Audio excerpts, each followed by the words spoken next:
Okay, time to move to the driver's compartment of the car to do a little maintenance here. We've run the car all season, and it's time to look at the window net and the seat belts, the upholstery in the seating area, the pour-in seat kit, anything like that. So window nets need to be inspected. They need to be in date. If they're out of date, send them back in, get them recertified.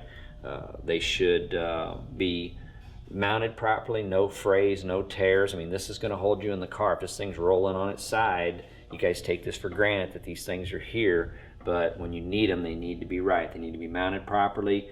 If you've got a seat belt buckle types, I've seen cars come in that have those things are not fitting properly and they don't lock in place.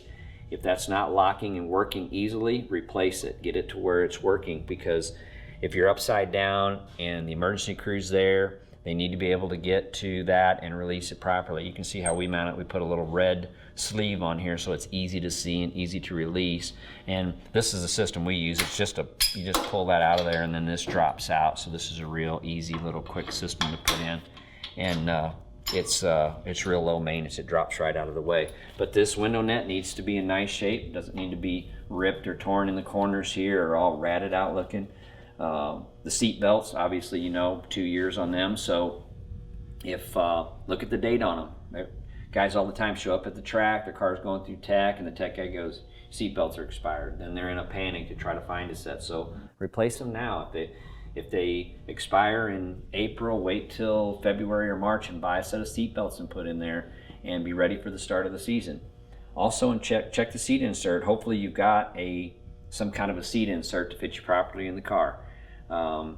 If you do, make sure it's in good shape. Make sure the upholstery is good. If it's pulling away or it's coming apart, just take some spray adhesive and fix it and put it back in nice shape, because you want to fit in the car nice. You want the seat belts to fit nice. Take a little time to look at all the mounting points and make sure that the seat belts aren't fraying on the seat. Make sure, again, hopefully you have some head restraint systems in here. These are taken out right now, but we have the head padding that goes on each side to retain your helmet. So you've got a rear head pad, and then you've got a head pad on this side and this side, and make sure those are in nice shape. Some classes don't require them, but if you have an issue with the car rolling on its side, you're going to be glad you have these things, and they're not that expensive to put in there. And this is a fire retardant material on here, and it's got a energy absorbent foam in it, so it gives you some retention here for your head to keep it in the center of that driver's seat. Along with maintenance and the brakes on the car, you need to look at the parachutes, and this often gets overlooked because after the race are usually packed back in here and not thought about again until the next event or next year when you get the car out. But the parachutes are they're an item that it gets more wear dragging on the racetrack than it does stopping the car. So there's several different options here. You've got air launch chutes, you've got spring launch chutes, you've got pilot type chutes. So you've got all these different options there, and they all are going to have specific maintenance items. So pilot chutes, that's the cone shaped pilot that's going to pack in here last.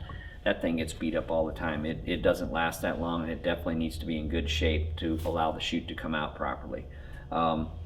Air launch chutes are going to have an air cylinder on the back, and they're going to push the chute out, and the little deployment bag is going to catch some air and open the chute up. And then you've got the same type of launch system, but it's a spring which is wound up back into a canister here.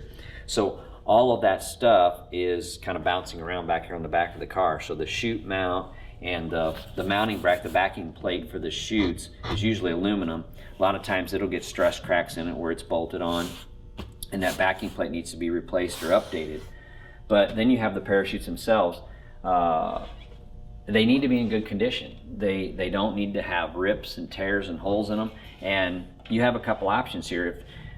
If they got a couple of small holes in them or rips or tears, take them to an upholstery shop close to you and have them sewn up, or send them back to the manufacturer and have them sewn up. Have them maintenance. Send them in, say just repair these things and patch them up, or replace them altogether. But they don't need to have tears, snags, rips, holes, anything like that on them. And the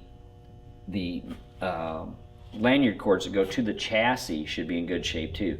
When you deploy the chutes, they shouldn't be knotted up. All of the attachment points need to be in a consistent order to go back to the main attachment on the car so that they're not inside out or flipped around. So take some time and sort that out and look the chutes over. Just make sure that they're in good condition, and it takes 30 minutes to look at them and put them back away, and you're good to go for the year. So don't wait until you get the car out next year and be in a panic because you didn't replace the chutes.